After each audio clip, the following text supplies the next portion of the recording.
Another episode, another day, another meal, another kilo.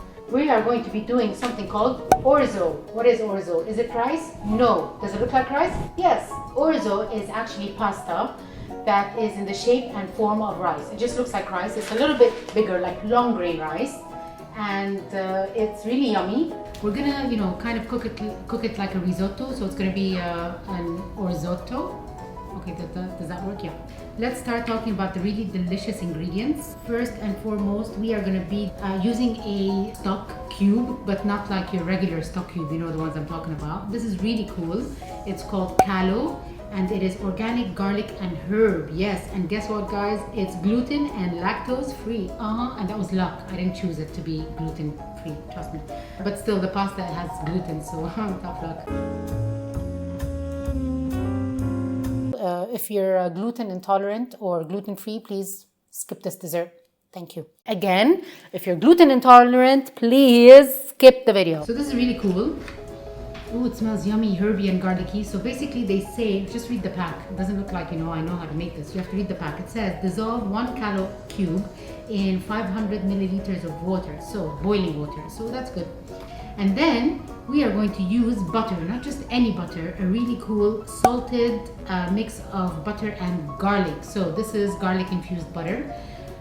You can find it anywhere, they're selling it, or you can make your own. So just mash up a few cloves of garlic and put that in some soft butter and put it in the freezer, and there you have some garlic butter. Very simple. So I bought it, I'm lazy, I didn't want to make it, so yeah. And then we have a little bit of mushrooms because it's vegetarian, I gotta throw something in there. And I love mushrooms, so mushrooms, a little bit of onions, and then my secret weapon, ladies and gentlemen, Boursin. Now, a lot of people know Boursin, love Boursin, eat Boursin, but a lot of people didn't know that Boursin comes in different kinds of flavors. So today's choice is trio de noix. Okay, so that's half English, half French. It means a trio of walnuts. This is flavored with walnuts. I'm gonna use that because that's the only one I had in my fridge. Okay. And then the orzo, like I spoke about, little bit of parmesan reggiano cheese. So we're going to be using that. We'll grate a little bit of that at the end. Yummy, yummy in my tummy. And then we're going to use some chives. That's just to make stuff a little bit green. Okay, these are frozen chives. It's amazing. I hate buying fresh chives and they going to waste in my fridge. So I bought frozen. Every time I need a little bit, I take some, dump it, put it back in the freezer. Good. And at the end, if I want to be fancy schmancy, I'm going to drop a little bit of this white truffle oil on my dish at the end. It's going to be delicious. I know it's not real truffle, and I know that truffle oil actually has no truffle in it, but who cares? It tastes nice and I like it, so tough. So let's start by dissolving this delicious garlic herby stock cube that is gluten and lactose free.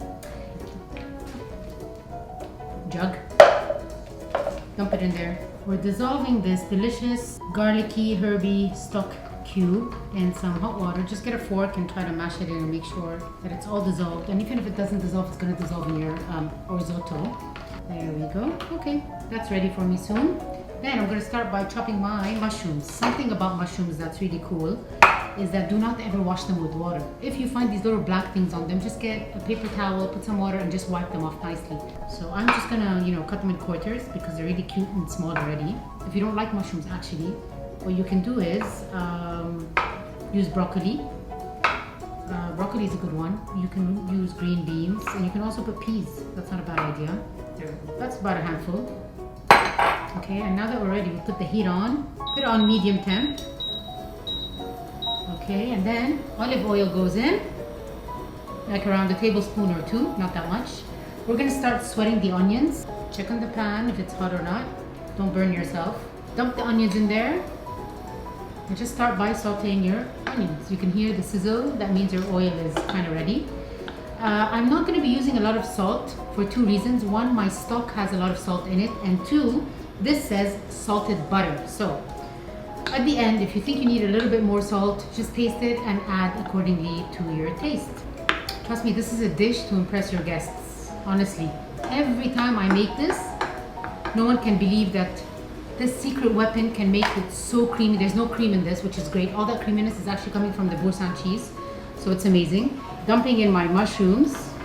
Whoops. And then this is where the butter comes in. This is around 2 tablespoons of that butter.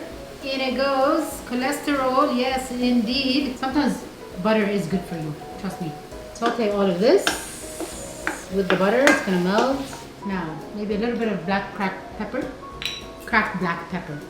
Black cracked pepper. Same thing actually. Starting to smell really nice. Heat goes up and we are stir frying. Yes, I want to brown those beautiful button mushrooms. Usually risotto, not orzo, you measure it with your hand. So each handful is one person. So people dump it, they put a hand, they put it, and that's like they know how many, people they're serving.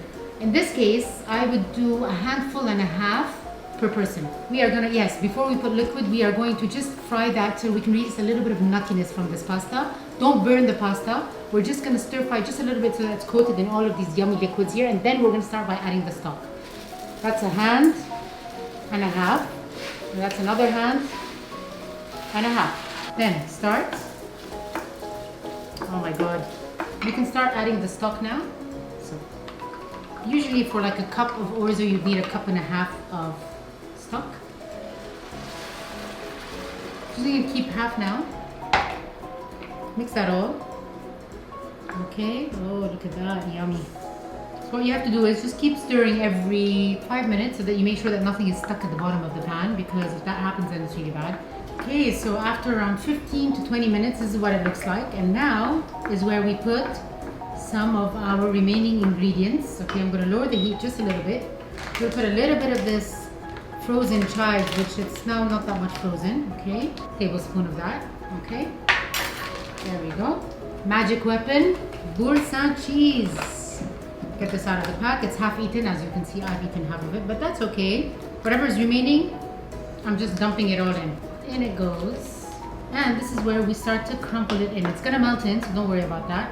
We are almost ready to serve, ladies and gentlemen. God, it smells like heaven, honestly. And now we are gonna serve this delicious Orzotto. I'm so eating this on camera with all of you. We grate the cheese right then and there. I like my pasta slash orzo slash risotto with like a mountain full of cheese. So sit down, this might take over. No, I'm kidding. Okay, so I'm almost done. A little bit of black cracked cracked pepper, whatever you want to call it. Truffle oil I told you guys about. Just a drop or two or three, doesn't matter. Voila. Cut this camera because I'm gonna eat this. It's that thing where it's really gonna be hot and I'm gonna be anyway, who cares? It's so good. It's so good, guys. Please, it's amazing. I have no words. It's just so good. Okay, guys, I gotta go.